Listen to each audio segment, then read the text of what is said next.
Hello students, मैं हूं समन अब्बास और आप लोग देख रहे हो माय यूट्यूब चैनल सोना मैथमेटिक्स। टारगेट मॉडल सेट का 1 का मैंने पूरा ऑब्जेक्टिव क्लियर कर दिया था। आज मैं जो बताने जा रहा हूं वो टारगेट मॉडल सेट 2 का ऑब्जेक्टिव स्टार्ट करने जा रहा हूं। और व्हाट्सएप ग्रुप का लिंक मैंने डिस्क्रिप्शन में दे दिया है। अगर आप आने वाली हर वीडियो की नोटिफिकेशन चाहते हो तो उससे आप जुड़ सकते हैं। और वीडियो को स्टार्ट करते हैं। चलिए देखते हैं पहला सवाल। सेट 2 का पहला सवाल है, समांतर श्रेणी में, समांतर श्रेणी हमको यहाँ पर दी हुई है और यहाँ पर हमसे वैल्यू दे रहा है 2, 5, 8, 11। 11वां पद पूछा हमसे। क्या पूछा है? 11वां पद। तो 11वां पद का मतलब a प्लस 10d। 11वें पद का मतलब a प्लस 10d। प्रथम पद पे है 2, 10 गुना डिफरेंस 3 का, तो 10 को 3 से गुना करेंगे होगा 30। 30 और 2 जोड़ेंगे कितना होगा? 32। इसका पहला जवाब आएगा 32। चलिए नेक्स्ट क्वेश्चन देखते हैं। किसी बाह्य बिंदु से, किसी बाह्य बिंदु से पीए और पीबी दो स्पर्शरेखा हम खींच सकते हैं, है ना। तो P से उसी वृत्त पर खींची गई दूसरी स्पर्शरेखा, याद रखिएगा वृत्त के बाह्य बिंदु से खींची गई स्पर्शरेखा की लंबाई आपस में क्या होती है? बराबर होती है। इसलिए इसका करेक्ट जवाब 17 होगा। नेक्स्ट क्वेश्चन है, लंबवृत्तीय शंकु की ऊंचाई 15, आधार त्रिज्या 8, वक्र पृष्ठ क्षेत्रफल निकालना है। तो देखिए शंकु के वक्र पृष्ठ का फॉर्मूला होता है पाई आर एल। एल मतलब तिर्यक ऊंचाई। पाई का मान हम 22/7 रख देते हैं। त्रिज्या यहाँ 8 दे रहा है, हम यहाँ 8 भी रख सकते हैं। अच्छा, सारे ऑप्शन में पाई है। देखिए यहाँ पर सारे ऑप्शन में हमको पाई दिख रहा है, इसका मतलब पाई को कुछ बदलना नहीं है। अच्छा, एच दिया हुआ था 15, आर दिया हुआ था 8। सबसे पहला मकसद है एल निकालना। तो एल बराबर क्या होगा? √(h² + r² होता है। तो सबसे पहले आप लोग को क्या करना होगा? निकालना होगा। एच कितना है? 15 का स्क्वायर और आर कितना है? 8 का स्क्वायर। 15 का स्क्वायर 225 और 8 का स्क्वायर होता है 64। इन दोनों को जोड़ने पे आएगा 289। 289 किसका है? 17 का। तो एल जो है वो आएगा 17। हम चलिए मल्टीप्लाई कर देते हैं। 8 7 56 के 6 हासिल 5, 8 एकम 8 5 13। ऑप्शन होगा 136 पाई। ऑप्शन नंबर सी करेक्ट होगा इसका। चलिए नेक्स्ट क्वेश्चन देखते हैं। अच्छी प्रकार से फेंटी गई 52 पत्तों में से एक पत्ता निकाल लिया जाता है यादृच्छिक यानी बिना देखे, ठीक है। एक पत्ता निकाल लिया गया है और इसमें हमको हुकुम का इक्का होने की प्रायिकता पूछा है। हुकुम का इक्का, देखिए ताश के पत्ते में टोटल 4 इक्के होते हैं, लेकिन उसमें से भी हमको एक इक्का दे दिया है। इक्का होगा 1, कुल होते हैं 52 पत्ते, इसलिए इसका जवाब होगा 1/52। सूर्य का उन्नयन कोण 60 डिग्री और 30 मीटर लंबी छाया बनने वाली मीनार की ऊंचाई बताना है। देखिए फिगर हम बना देते हैं समझने के लिए। छाया की लंबाई दे रहा है 30 मीटर और उन्नयन कोण दे रहा है 60 डिग्री। उन्नयन कोण कितना दे रहा है? 60 डिग्री। हमसे ये हाइट पूछ रहा है, तो थीटा के सामने होता है p, यानी tan 60 p/b। यहाँ हम h लिख दे रहे हैं मीनार की ऊंचाई, और ये 30। tan 60 का वैल्यू होता है √3 बराबर h/30। 30 किससे मल्टीप्लाई हो जाएगा? √3 से, यानी 30√3 इसका आंसर आएगा। Option number C. Option number C इसका करेक्ट जवाब होगा। आइए नेक्स्ट क्वेश्चन देखते हैं। नेक्स्ट क्वेश्चन में है 6ठा नंबर। यहाँ पर tan थीटा बराबर दिया हुआ है √3। तो tan हमने लिख लिया। √3 जो है ये किसका वैल्यू है? tan 60 का वैल्यू है। tan 60, इसलिए थीटा कितना आ जाएगा? 60 डिग्री आ जाएगा। ठीक है, चलिए नेक्स्ट क्वेश्चन देखते हैं। Question number 7। क्वेश्चन नंबर 7 में दे रहा है साइन स्क्वायर 37 डिग्री। ठीक है, जब आप इसको चेंज करोगे ना साइन स्क्वायर 53 को, तो ये बदलेगा कॉस में, कॉस स्क्वायर 37 डिग्री। ठीक है, sine square theta plus cos square theta का वैल्यू होता है 1, इसलिए इसका करेक्ट जवाब होगा ऑप्शन बी, जो कि टिक आउट मैंने यहाँ कर दिया है। ऑप्शन बी इसका करेक्ट आंसर होगा। आइए चलते हैं नेक्स्ट स्लाइड पे। समबाहु त्रिभुज की भुजा ए है तो इसका क्षेत्रफल क्या होगा। देखिए आप लोग ने फॉर्मूला पढ़ा भी होगा, समबाहु त्रिभुज के क्षेत्रफल का फॉर्मूला होता है √3/4 भुजा स्क्वायर। भुजा यहाँ ए है इसलिए √3/4 ए स्क्वायर इसका आंसर हो जाएगा। चलिए क्वेश्चन नंबर 9 में कह रहा है शून्यक ज्ञात करें। शून्यक ज्ञात करना है, क्या ज्ञात करना है, शून्यक। तो शून्यक यानी 0 से कंपेयर कीजिएगा। 10x - 25 = 0। -25 इधर आ जाएगा, क्या हो जाएगा, +25। और 10 गुना में है, इधर आ जाएगा भाग में, 25/10। और ये दोनों किस नंबर से कट रहा है, 5 के टेबल से। बचे 25 और 5 दूनी 10, 5/2 इसका करेक्ट ऑप्शन होगा। क्वेश्चन नंबर 10 में हमसे घात पूछ रहा है, तो घात हमेशा सबसे अधिक पावर, तो यहाँ द्विघात बहुपद के रूप में है, इसका घात 2 होगा। चलिए क्वेश्चन नंबर 11 देखते हैं। क्वेश्चन नंबर 11 में क्या कह रहा है, समांतर श्रेणी का nवां पद, समांतर श्रेणी का nवां पद हमको दे रहा है, समांतर श्रेणी का nवां पद दे रहा है 5 - 3n। सबसे पहले हम लोग क्या करेंगे, पहला पद पता कर लेंगे। t1 से हम यहाँ सूचित कर रहे हैं, 5 गुना n की जगह क्या रखेंगे, 1। तो 5 - 3 एकम 3, 5 में से 3 जाएगा 2। अगला टर्म निकालेंगे, 5 - 3 गुना 2, 3 दूनी कितना होगा, 6। 5 में से 6 जाएगा, क्या बचेगा, -1। और डिफरेंस अगर कभी भी निकालना है तो याद रखिए अगले वाले पद में से, यानी t2 में से t1 को घटाएंगे। t2 पे है -1, t2 पे है -1 और t1 पे है 2। डिफरेंस -3 का आएगा। डिफरेंस कितने का आएगा, -3 का। चलिए देखते हैं next question, question number 13। Question number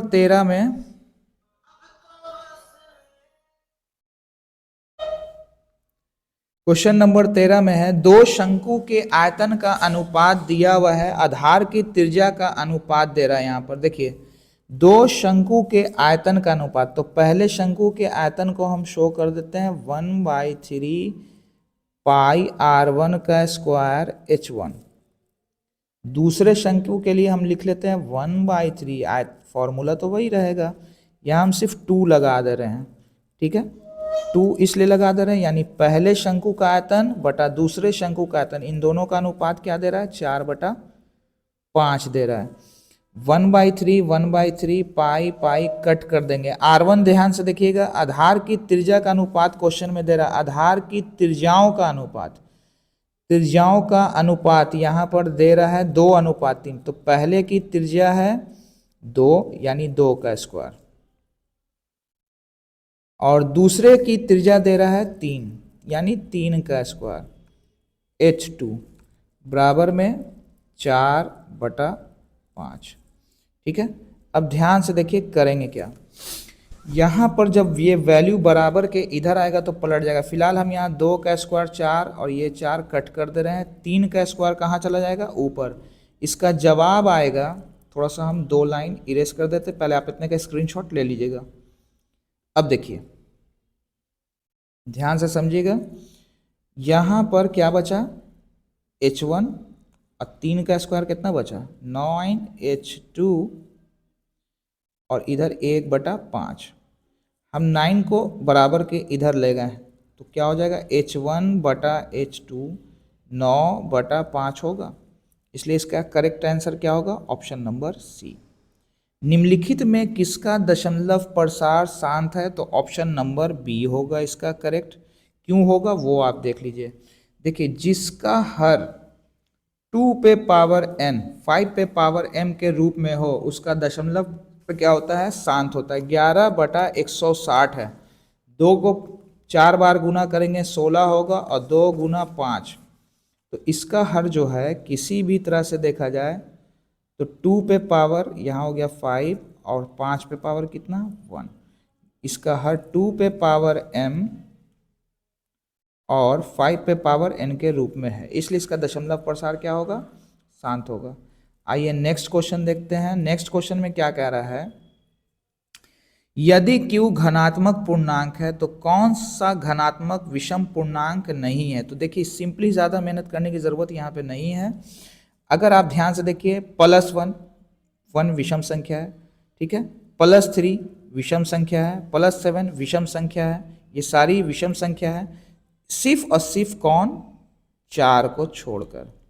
और चलिए इसको चेक भी कर लेते हैं। 8q + 4 है ना, q का वैल्यू 1 रखिए,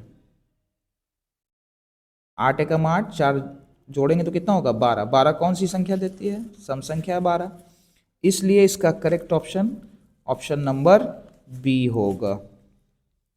चलिए नेक्स्ट क्वेश्चन देखते हैं, क्वेश्चन नंबर 15। क्वेश्चन नंबर 15 में क्या कह रहा है, किसी पहिए की त्रिज्या 35/2 है, 2 चक्कर में तय की गई दूरी।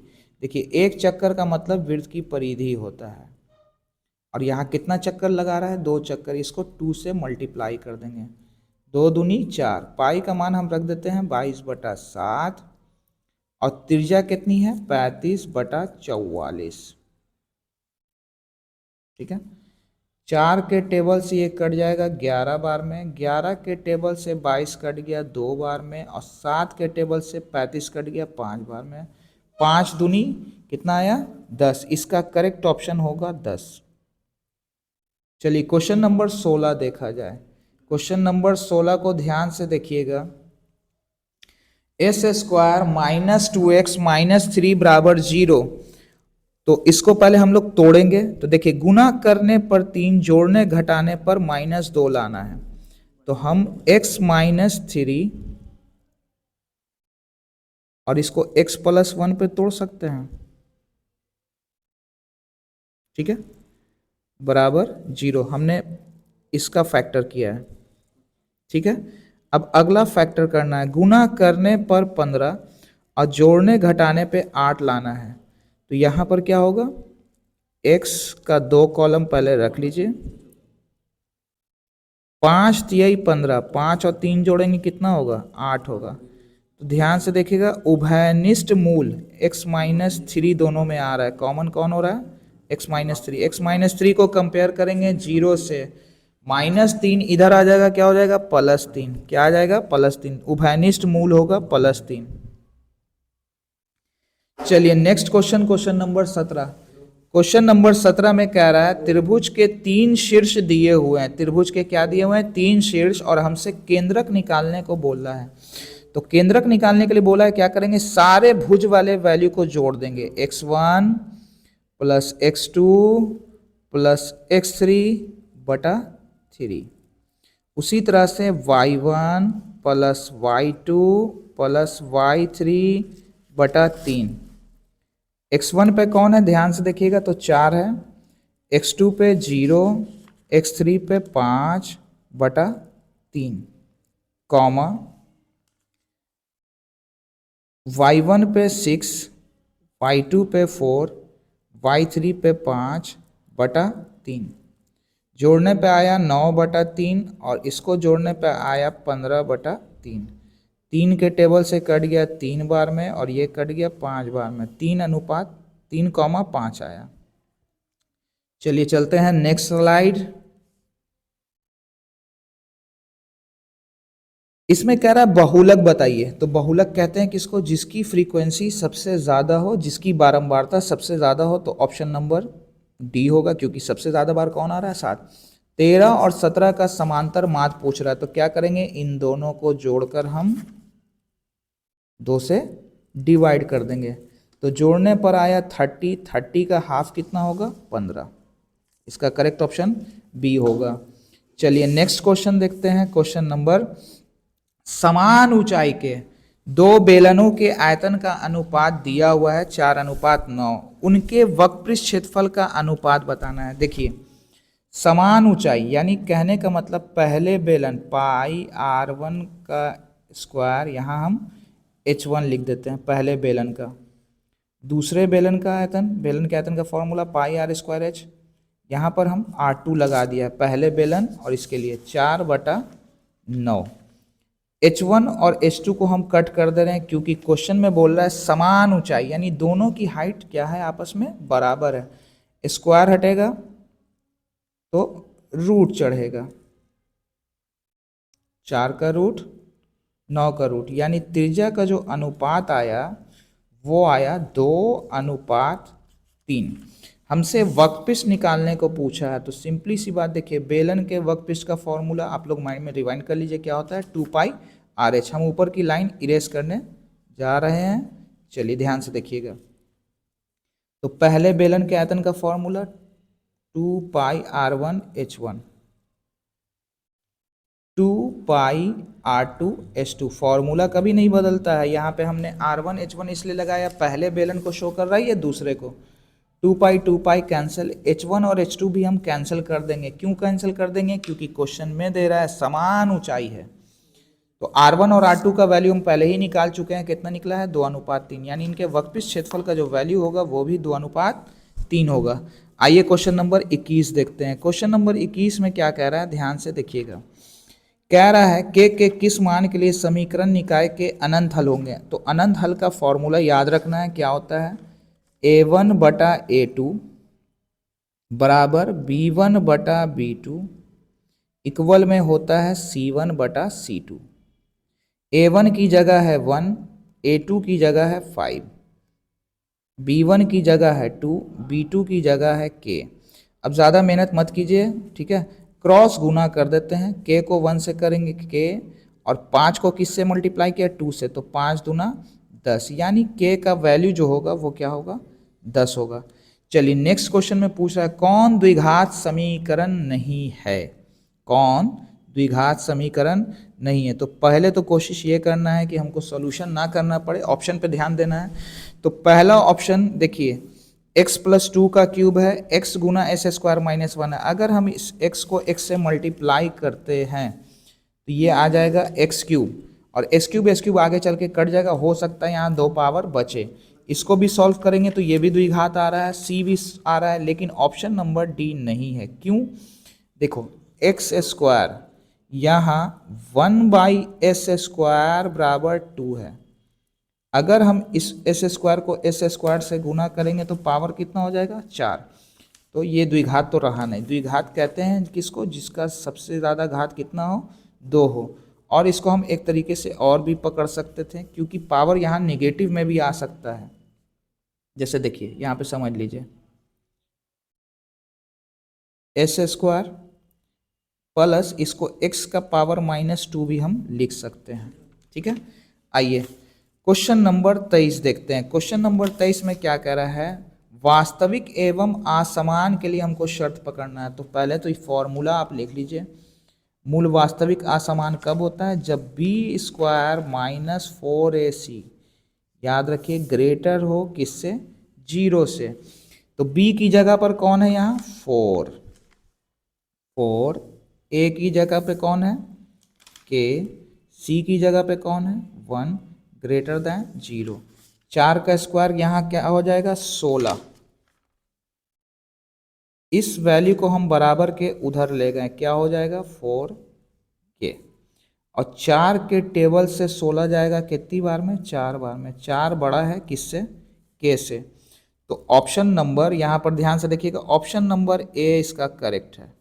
बताते हैं कैसे। पहले दिया हुआ है k और इधर दिया हुआ है 4, मुंह किधर की तरफ खुला हुआ है 4 की तरफ। ऑप्शन नंबर ए इसका करेक्ट होगा। आइए क्वेश्चन नंबर 24 देखते हैं। कह रहा है as² plus bx plus c बराबर 0 के मूल समान हो। तो मूल समान कब होता है, जब विवेचक क्या हो 0 हो। विवेचक मतलब b² - 4ac बराबर क्या हो 0। b² - 4ac को हम लोग विवेचक बोलते हैं, b² - 4ac को हम लोग विवेचक बोलते हैं। -4ac बराबर के इधर आ जाएगा तो क्या हो जाएगा +4ac। ऑप्शन देखिएगा, b² बराबर 4ac, ठीक है। इस तरह से क्वेश्चन नंबर 24 तक कंप्लीट हुआ। उम्मीद है कि आपको वीडियो अच्छी लगी होगी। वीडियो अगर अच्छी लगी हो तो प्लीज़ लाइक ज़रूर कर दीजिएगा और अपने दोस्तों में शेयर ज़रूर कर देंगे। आज के लिए इतना ही, और नेक्स्ट पार्ट जल्दी ही आने वाला है, तो आप लोग वीडियो को ज़रूर देखें। आज के लिए इतना ही, धन्यवाद।